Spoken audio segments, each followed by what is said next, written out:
¿Qué tal? Muy buenas tardes tengan, damas y caballeros.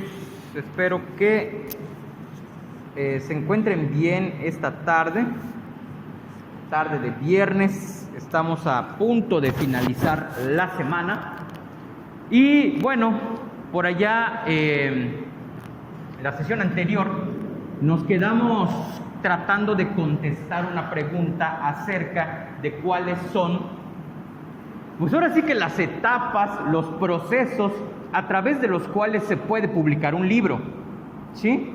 Y habíamos dicho que es una bronca, habíamos dicho que hay una mafia, casi literalmente una mafia editorial que se encarga, pues ahora sí que de frenar la creatividad, porque llegamos a la conclusión de que lo que se publica no es que sea lo que tenga más calidad, eso hay que entenderlo, sino que es lo que se vende más. Esa es una de las conclusiones a las cuales habíamos llegado. Posiblemente la mejor obra literaria del 2021 sea una obra que esté publicada en Wattpad, que alguien haya publicado en su Facebook, en su Insta, no lo sé. Una cosa se venda o no se venda. Entonces ahí nos metimos con esa bronca y finalizamos la sesión hablando justamente acerca de ese concepto denominado las formas emergentes de la literatura, y habíamos dicho que formas emergentes podíamos entender que son formas nuevas, pero sobre todo son formas nuevas que tienen como objetivo salir del control de las editoriales tradicionales. Las editoriales tradicionales que explotan al escritor básicamente, pero que como son las que tienen mayor historia dentro del mundo de la publicación, uno las ve como, güey, yo quiero publicar en Porrúa, quiero publicar en Random House Mondadori, porque eso me da prestigio como escritor. Es muy interesante porque uno pensaría que no porque me publique determinada editorial quiere decir que mi obra tiene calidad o que no la tiene. Nos meten muchos conflictos, nos meten muchos debates y decíamos, bueno, ¿cuáles son esas formas emergentes? Ahí tienen las distintas plataformas que se pueden utilizar para subir textos. La más emblemática de ellas, sin duda, Wattpad. Las redes sociales también. Pensemos en la más extendida de todas hasta ahora, que es Facebook, con más de 500 millones de usuarios a nivel mundial. Es una plataforma en la cual hay una serie de grupos que te permiten compartir textos propios, ya sea con la intención de que las mejorar o ya de plano que sean una plataforma a través de la cual se pueda publicar sin tanto show esta obra que yo tengo aquí ya terminada. Esto nos llevaba a otra pregunta, o sea, ¿qué quiere el escritor? ¿Publicar publicar con la intención de que su obra sea conocida o publicar con la intención de que su obra se venda? Lo ideal es que sean las dos. Lo ideal es que si mi obra literaria tiene calidad, automáticamente se va a vender. Pero nosotros sabemos que no es cierto. Las obras literarias de calidad no necesariamente son las que más se venden.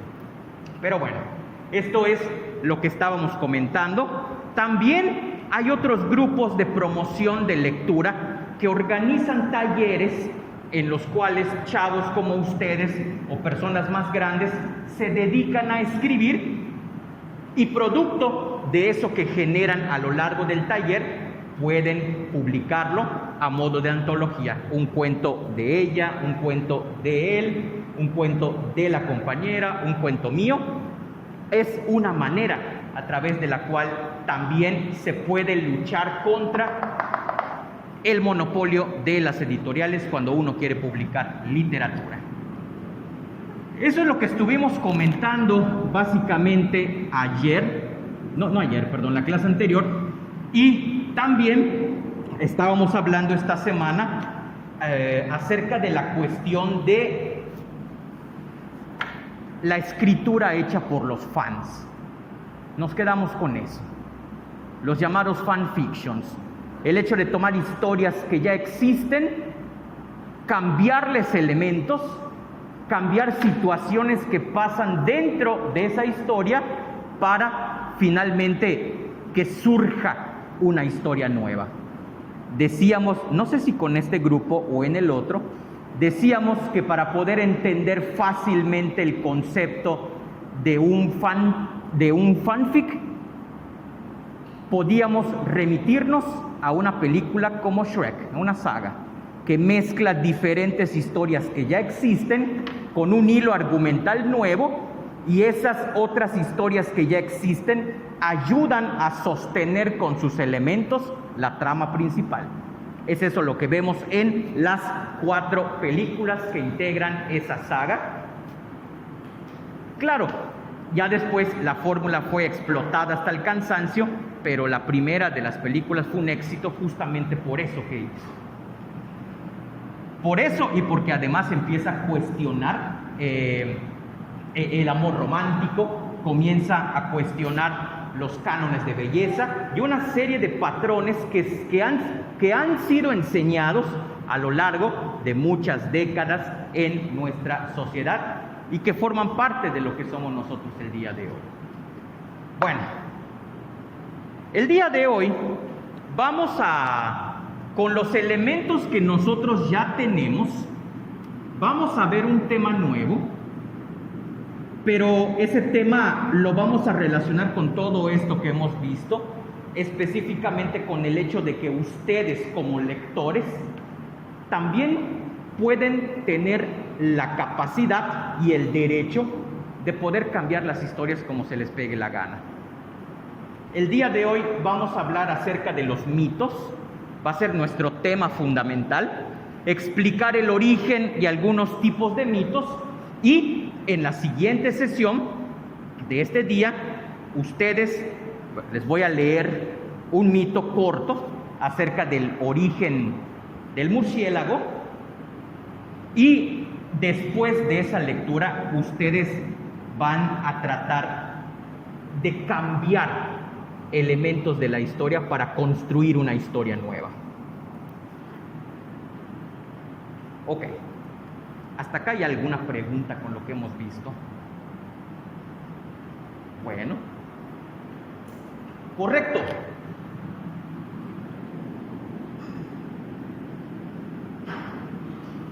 ¿Qué es un mito, damas y caballeros? Más allá de la definición, ¿quiénes hacían mitos? ¿Por qué los hacían?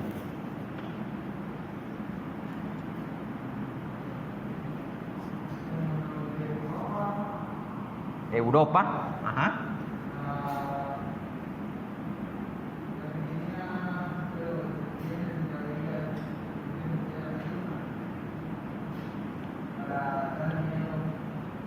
¿A quién? ¿Para darle miedo a quién? ¿Para qué quiero producir miedo en ellos? para beneficio. ¿Cuál puede ser mi beneficio?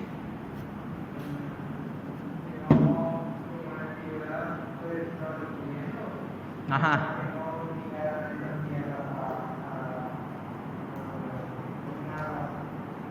Ok, ahí ya tenemos algo, correcto.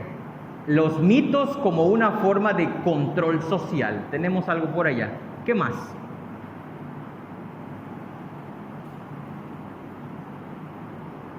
Vamos. ¿No están motivados hoy? Porque cuando participan lo hacen muy bien. Imagino que gastaron toda su energía celebrando el inicio de la independencia de México, ¿no? A ver, les voy a contar una historia. Yo me la imagino así. Nosotros somos vatos cavernícolas que estamos en una cueva. Estamos en una cueva. Y de pronto ya no están esos vatos que son nuestros compañeros, salieron a jugar.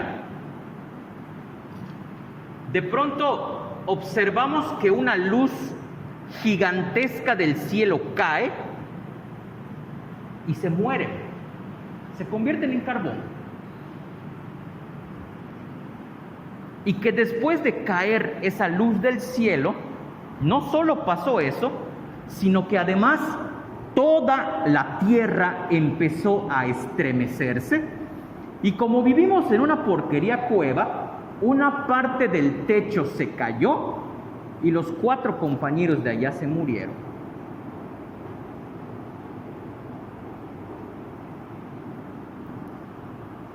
Jamás en nuestra vida como tribu habíamos visto eso. Nunca. Sí, una lucecita por allá. Y no tenemos la capacidad de explicarlo. Incluso el día de hoy, ¿quién me puede explicar por qué caen los rayos? ¿Por qué? Habiendo tanto conocimiento científico, incluso el día de hoy, a veces ni siquiera nosotros del siglo XXI somos capaces de entender por qué cayó ese rayo y mató a las 20 personas de mi tribu que están allá. No lo sabemos. Imagínate los vatos de hace 20,000 años, 30,000 años, los primeros seres humanos. ¿Qué iban a saber? Una de las cosas que nos distingue a los seres humanos es que somos curiosos. 1, nos encanta curiosear, incluso hasta en relaciones ajenas. Nos encanta. 2, producto de esa curiosidad, siempre tratamos de buscarle una explicación a las cosas. A todo. Hasta el polvo le encontramos una explicación y hasta el polvo le ponemos nombre. Hasta las cosas más insignificantes tienen nombre porque el ser humano tiene una especie de patología en su cerebro que lo motiva siempre a querer ponerle nombre a las cosas. Porque el acto de nombrar las cosas es el primer camino, el primer paso para apropiarme de ellas. Así. Y después de esa cosa inexplicable que cayó del cielo, con esas 2 cualidades que caracterizan a los seres humanos, empiezan a buscar explicaciones. No pueden ser explicaciones científicas. Ellos no pueden entender que hay una cosa que es la electricidad y que cuando se produce en las alturas del cielo, hay elementos que pueden hacer que caiga al suelo, destruyendo el lugar donde cae. No hay comprensión científica, pero hay interés por tratar de explicar esa situación. Entonces empiezan a aparecer historias.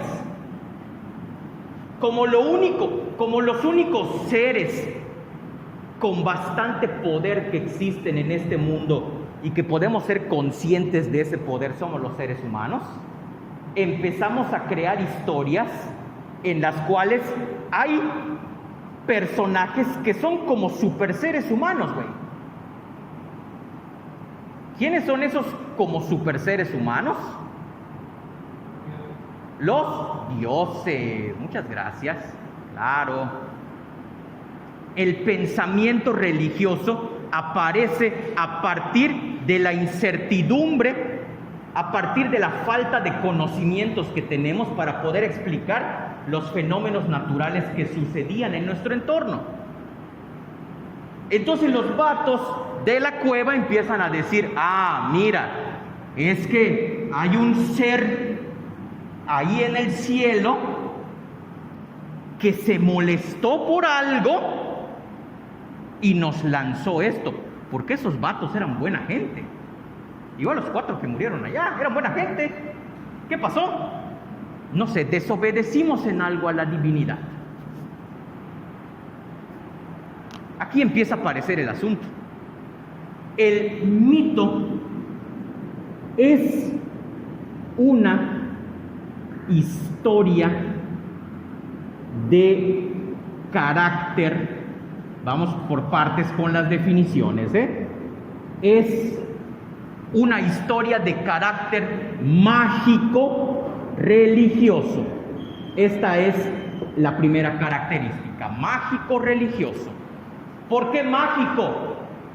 Porque no hay ninguna explicación científica acerca de esas fuerzas, así como tampoco hay una explicación científica acerca de cómo surgió el agua o el volcán que acaba de hacer erupción, o no hay explicación de por qué, según yo, de la nada empezó a aparecer esa planta de allá y ya tiene el tamaño que tiene ahora. No hay explicaciones racionales. Las explicaciones son mágicas y esto está asociado con el segundo carácter de religioso. El mito es una historia de carácter mágico religioso que tiene como intención fundamental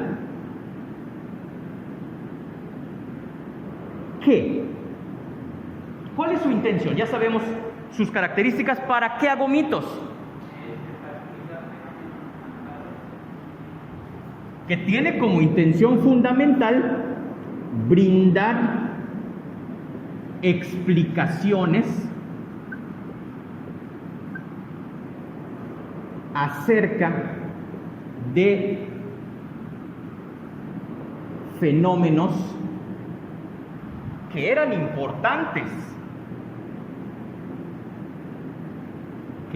importantes para una cultura. Pregunta: ¿el hecho de que yo pueda entender por qué sucedió algo, en qué me ayuda? ¿Para qué me ayuda? ¿Me ayuda en algo? ¿Para qué? Mira, con el mito yo ya expliqué por qué hay luces, energías grandotas que caen del cielo y matan gente. Ya lo sé, ya me lo expliqué con el mito. ¿Qué más? ¿Para qué? ¿Qué otra intención puede tener los mitos? Me voy a lo que comentaba el compañero de atrás.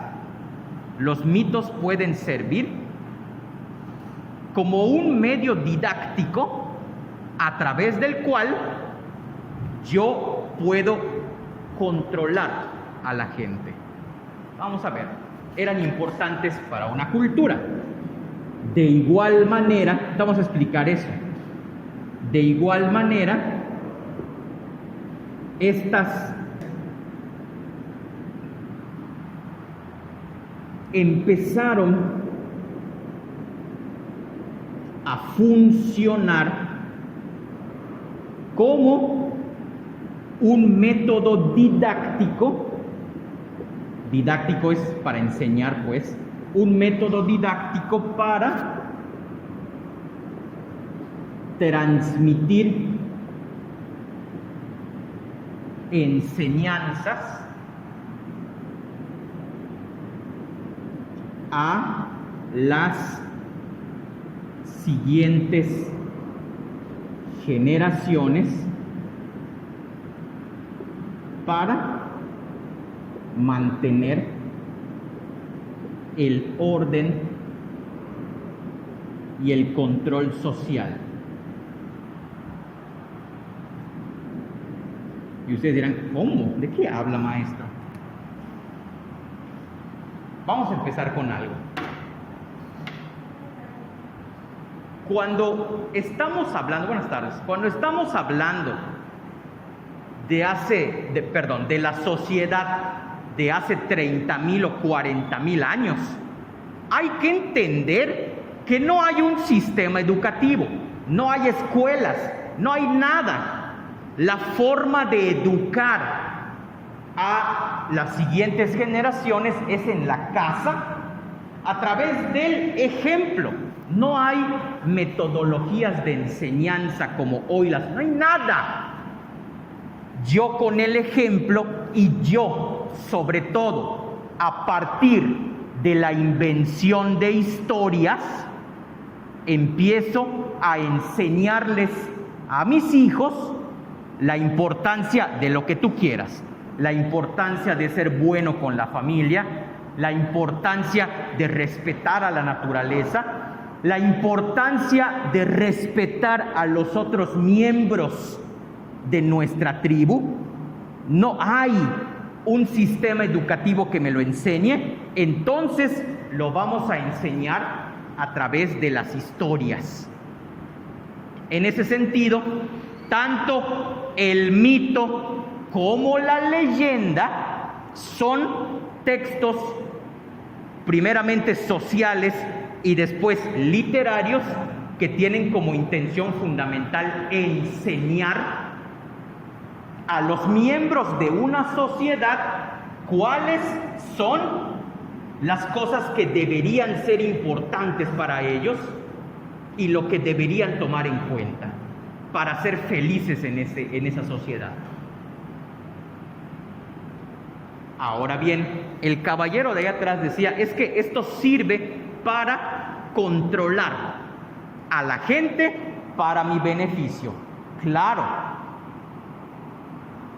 conforme fueron avanzando esta confección o construcción de historias, empieza a aparecer la religión.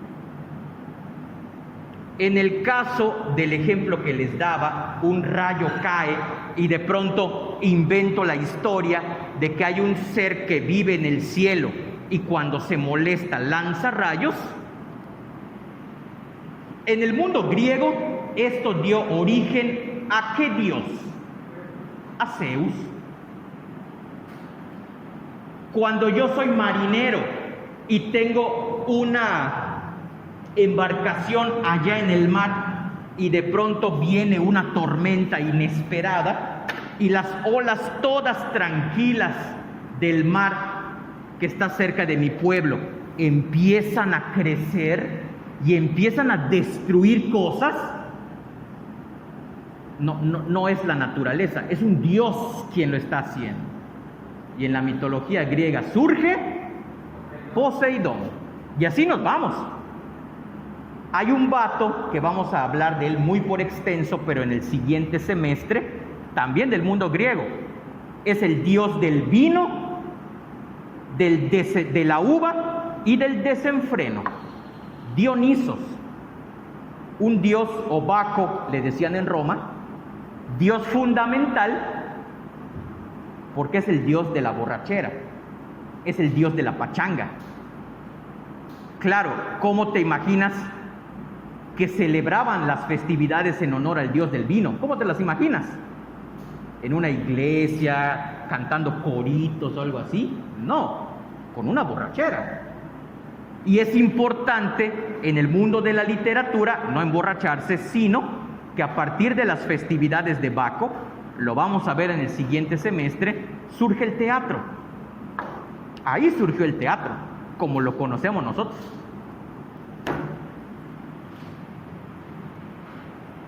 Ok, decía aquí el compañero los mitos sirven como un mecanismo para controlar a la gente.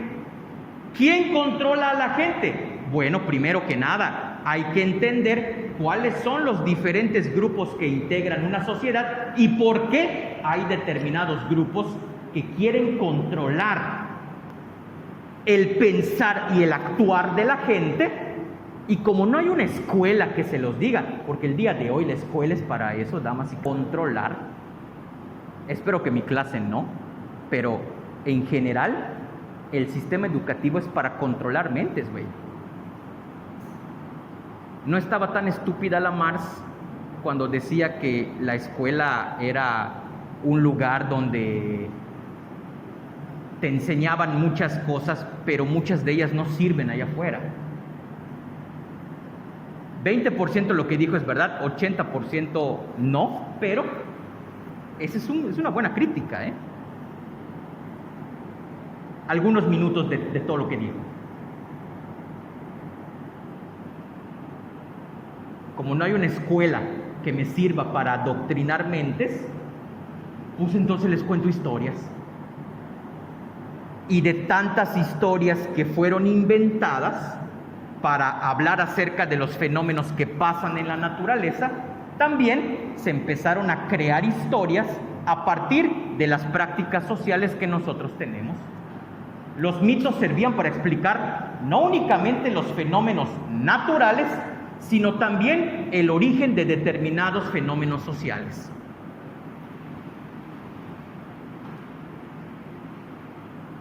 Claro, con eso empezamos a controlar, mantener orden y control social. ¿Quiénes? Pues los más fregones, los que entendieron que dentro de contar historias yo puedo meter mensajes para adoctrinar a la gente. ¿Por qué creen que el día de hoy, cuando hablamos de temas polémicos, hay mitos? Se utiliza la palabra mitos, ¿no? Mitos versus realidad. Porque los mitos han sido historias que han servido para explicar muchísimas cosas, incluidos mitos acerca de la sexualidad. Y ahí lo ves, mitos de la sexualidad, todos estos, las realidades son estas otras que tengo aquí. Entonces, nosotros cuatro nos dimos cuenta de que si monopolizábamos la construcción de historias, podíamos controlarlos a ustedes.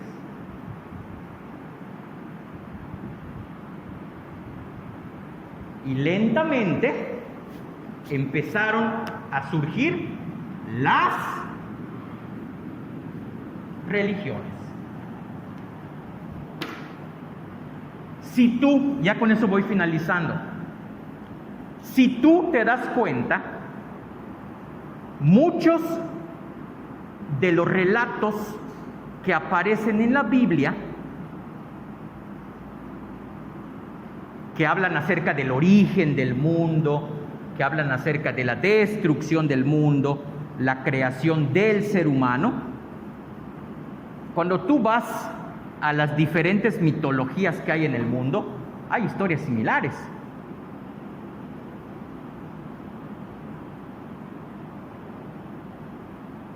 Cuando tú lees el Popol Vuh, el libro fundamental de la religión maya, había dos vatos que dijeron, pues que se haga la luz, güey, y apareció la luz.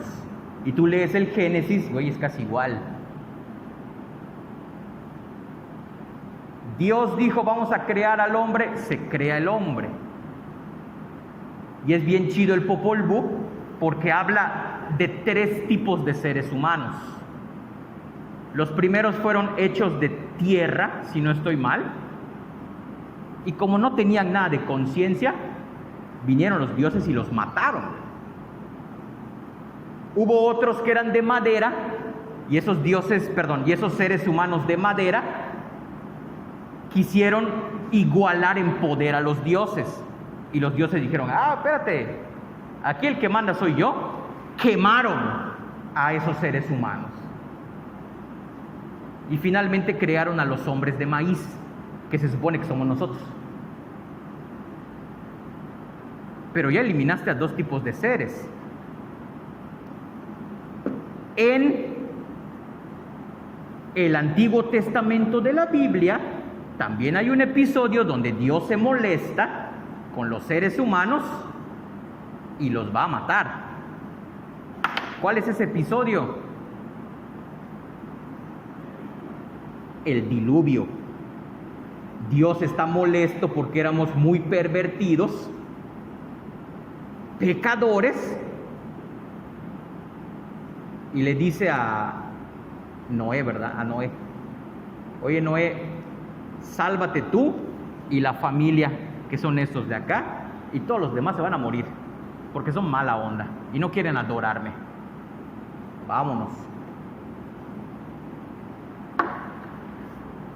En fin,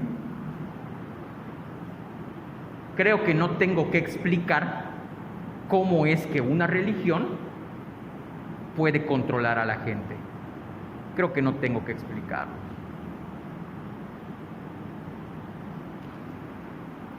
Finalizo. Elementos de los mitos, damas y caballeros. Primero, el narrador. El narrador es omnisciente. Ya hablamos de ese tipo de narrador, no vamos a pormenorizar en ello. Personajes. Los personajes casi siempre son dioses o seres sobrenaturales. No hay muchos seres humanos en los mitos, no hay muchos. Espacio. El espacio es indeterminado. Claro, si me dicen que el mundo que yo conozco no se había creado, ¿dónde ubico a mis personajes? Están en la nada. Y el tiempo también es un tiempo ancestral, es un tiempo indeterminado, porque en ningún mito me dicen en el año 2258 antes de Cristo empezó a surgir esta historia. No hay precisiones. Y a propósito, estos dos elementos, el espacio y el tiempo, no están determinados dentro de las narraciones de los mitos, porque se supone que esas enseñanzas son válidas no solo para mi cultura, sino para todo el mundo, de todas las épocas. Por eso, esos dos últimos elementos son indeterminados. Me interesa que el mensaje que envíe esta historia que voy a contar, me interesa que sea válida para todos los seres humanos de todas las épocas, de todas las partes del mundo. Y ya por último, ahora sí, hay una clasificación de mitos.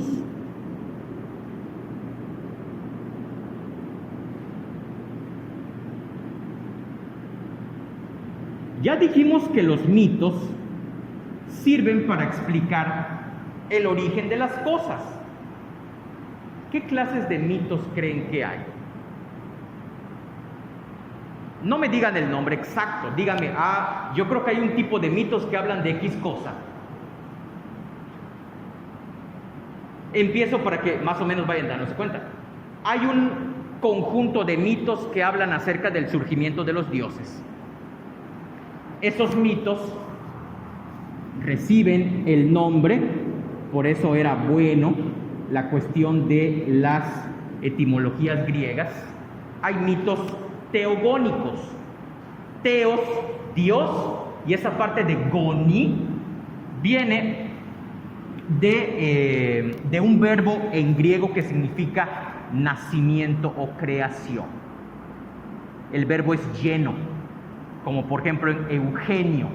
Eugenio significa de buen nacimiento.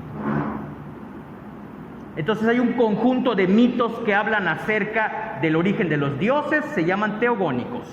¿Qué otras clases de mitos creen que hay? ¿De qué hablan? Aquí y luego aquí, dígame. Origen de los seres humanos. ¿Cómo se dice ser humano en griego? Por allá. ¿Cómo? ¿Quién les dio etimologías griegas para ir a acusarlos? No balconeen a sus maestros. ¿Cómo está eso? A ver, por ahí lo estaba escuchando. Ser humano en griego se llama antropos, o sea, se dice antropos. Hay un conjunto de mitos que hablan acerca del origen de los seres humanos y esos mitos se llaman antropogónicos. El Génesis, por ejemplo, es una historia que tiene elementos de varios tipos de mitos. Uno de ellos es antropogónico. Voy a crear al ser humano. Se crea a Adán y después se crea a Eva. Aquí había levantado la mano antes. ¿Qué otro? ¿Cómo? De miedo o intimidación. Ahorita nos vamos por allá, porque eso que dices puede haber en dos clasificaciones. Dígame. ¿Cuál? Cosmogónicos. Hay una tercera clase de mitos, de hecho lo debimos poner aquí, ni modos, que son los llamados mitos cosmogónicos. Cosmos, mundo, y esa parte de gónico significa creación. Hay mitos que me hablan acerca de la creación del mundo. El ejemplo de mito cosmogónico por excelencia también es el Génesis.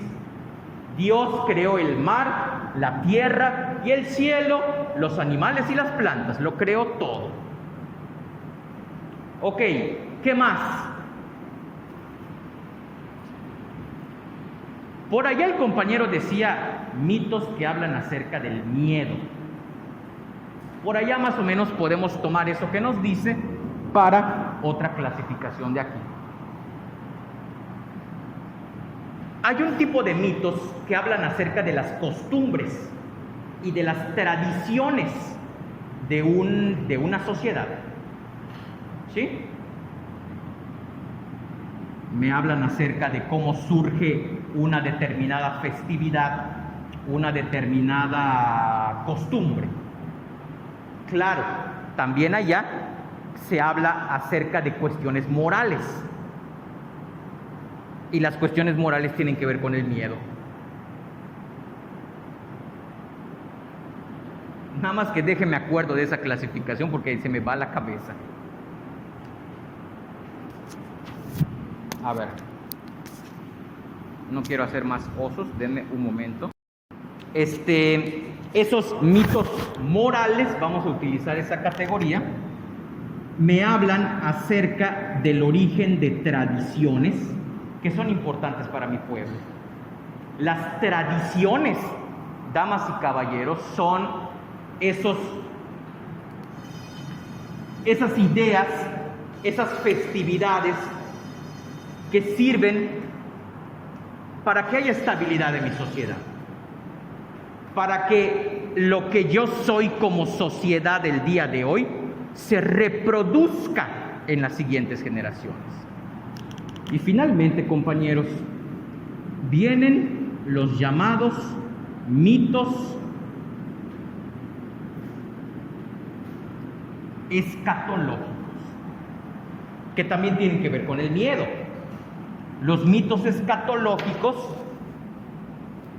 son aquellos que hablan acerca del fin del mundo. Hay uno bien chido de los aztecas que dice que cuando se acabe la era del quinto sol, el sol se va a extinguir. Imagínate la locura. Se va a extinguir el sol. Todo el mundo va a estar en oscuridad. La tierra se va a abrir y de la tierra van a salir una gran cantidad de esqueletos con espadas para matar a los seres humanos vivos. Cuando maten hasta el último ser humano, se va a acabar esa época de caos y el mundo se volverá a regenerar y volverá el ciclo de la vida otra vez durante un sol más. Imagínate eso. Todas las grandes mitologías nos hablan. ¿Cómo se llama el libro de la Biblia en el cual se habla del fin del mundo? El Apocalipsis.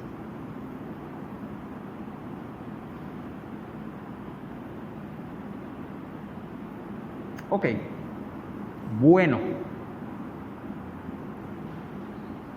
La onda está así para este módulo que ya está empezando, que es nuestra segunda sesión de hoy. En esta segunda sesión de hoy, quienes chambean son ustedes. En las sesiones anteriores, ya sabemos que yo como lector tengo la capacidad de modificar una historia, porque a lo mejor hay algún elemento que no me gustó y lo cambio. Ya sabemos las características centrales de los mitos y los diferentes tipos de mitos que hay. Vamos a combinar eso en la actividad número 2. En la actividad número 2 van a tener que reescribir, o sea, volver a escribir la historia que les voy a contar. Es un mito. Les voy a contar esa historia y ustedes van a cambiar los elementos que sean, o sea, que ustedes deseen, alguno de estos o la trama o lo que sea, para construir una versión alterna de esa historia. ¿Me explico? Así como lo hicieron para la primera, que tenían que cambiar algo de sus vidas, ahorita lo van a hacer pero con una historia que ya existe. Se las voy a leer, damas y caballeros, está cortita y pues empiezan ustedes a hacer su historia. Vayan ustedes a saber, la verdad, en este momento no me interesa tanto de dónde viene esta historia, porque hay quienes dicen que viene de Sudamérica, hay otras personas que dicen que es de Oaxaca. No importa el lugar, importa la historia. Dice, se llama La leyenda del murciélago, pero no es una leyenda, es un mito. En la siguiente clase vamos a ver la diferenciación entre mitos y leyendas. Dice,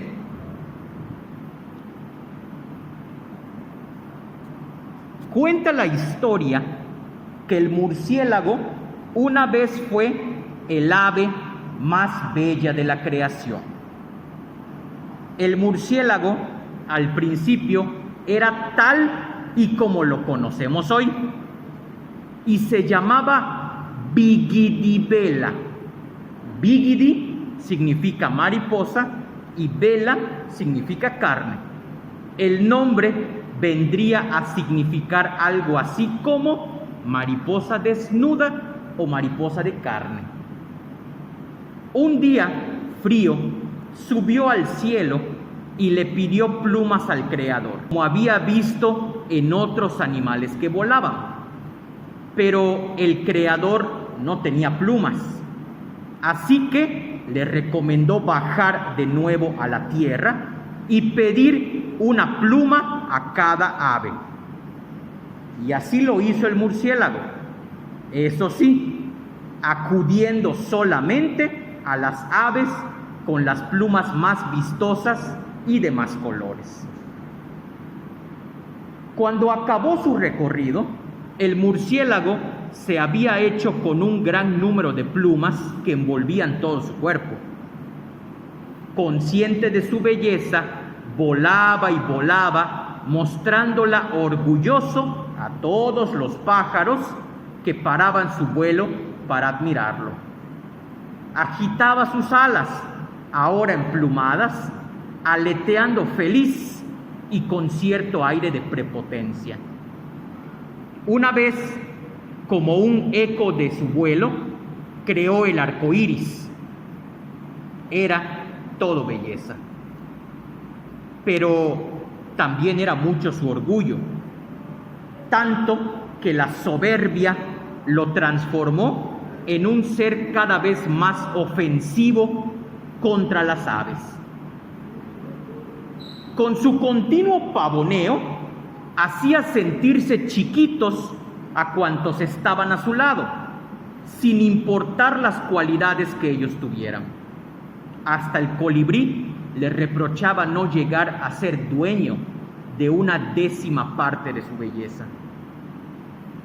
Cuando el Creador vio que el murciélago no se contentaba con disfrutar de sus nuevas plumas, sino que las usaba para humillar a los demás, le pidió que subiera al cielo, donde también se pavoneó y aleteó feliz. Aleteó y aleteó mientras sus plumas se desprendían una a una, descubriéndose de nuevo desnudo como al principio. Durante todo el día llovieron plumas del cielo y desde entonces nuestro murciélago ha permanecido desnudo, retirándose a vivir en cuevas y olvidando su sentido de la vista para no tener que recordar todos los colores que una vez tuvo y perdió. Fin. Está chido, ¿no? Eso nos explica el físico del murciélago y nos explica por qué es ciego. De hecho, la palabra original debería ser murciégalo. Mur es ratón en latín y esa parte de ciega pues es de ceguera, ¿no? Ya después compusimos la palabra, la cambiamos, pero debería ser así.